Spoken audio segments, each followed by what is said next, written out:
नमस्कार साथियों, आज के इस लेक्चर में हम बात करेंगे महान्यायवादी मतलब अटॉर्नी जनरल ऑफ इंडिया की भारतीय संविधान के इस टॉपिक से क्या प्रश्न बन सकते हैं, सब पे चर्चा करेंगे। सबसे पहले तो हमें समझना पड़ेगा महान्यायवादी होता कौन है। साथियों, संक्षेप में यदि मैं बताऊं तो भारत सरकार का विधिक प्रतिनिधित्व करने वाला व्यक्ति, मतलब देश के किसी भी न्यायालय में जब सरकार को अपना पक्ष रखने के लिए किसी व्यक्ति को भेजना होता है तो सरकार की तरफ से ये जाते हैं। मतलब आसान भाषा में समझें तो सरकार के वकील, ठीक, मतलब सरकार के विधिक प्रतिनिधित्व।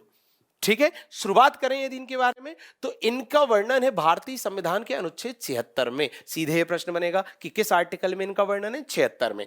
दूसरा, इनकी स्थिति कैसी है? साथियों, इन्हें देश का पहला विधिक अधिकारी या प्रथम विधिक अधिकारी कहा जाता है, प्रथम कानूनी अधिकारी कहा जाता है। क्यों? क्योंकि ये कानूनी मामलों में देश की सरकार का पक्ष रख रहे हैं किसी भी न्यायालय में। यह पद हमने कहां से लिया हुआ है? तो ब्रिटेन के संविधान से लिया हुआ है साथियों। पर एक अंतर है, ब्रिटेन में जो वहां के कानून मंत्री होते हैं ना, वही न्यायवादी होते हैं। हमारे यहाँ ऐसा नहीं है, हमारे यहाँ कानून मंत्री अलग होते हैं, महान्यायवादी अलग होते हैं। इसके अलावा नियुक्ति की मैं बात करूं साथियों, तो इनकी नियुक्ति करते हैं देश के राष्ट्रपति, पर किससे पूछ के? मंत्री परिषद से पूछ के, प्रधानमंत्री की मंत्री परिषद से पूछ के।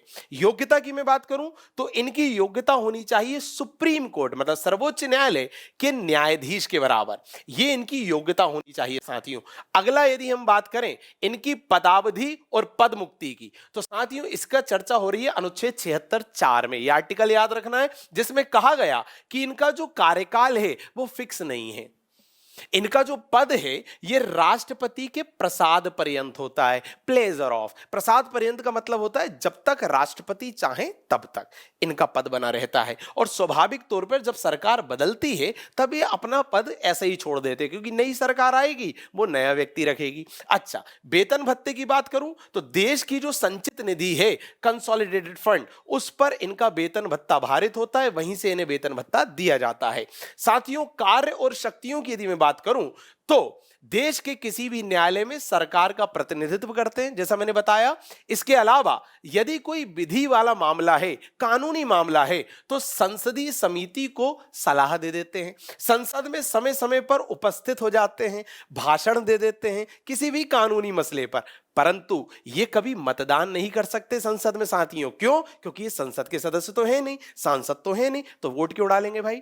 ये बात लिखी हुई है आर्टिकल 88 में। साथियों, इसके अलावा इनके कुछ सहयोगी भी होते हैं। एक को कहते हैं सॉलिसिटर जनरल और दो होते हैं अतिरिक्त सॉलिसिटर जनरल। तो साथियों, ये थे महान्यायवादी। इनमें 3 आर्टिकल आपको याद रखने हैं। पहला याद रखना है आर्टिकल 76, दूसरा याद रखना है 76(4) और तीसरा याद रखना है आर्टिकल 88। 76 में क्या था कि देश का एक महान्यायवादी होगा।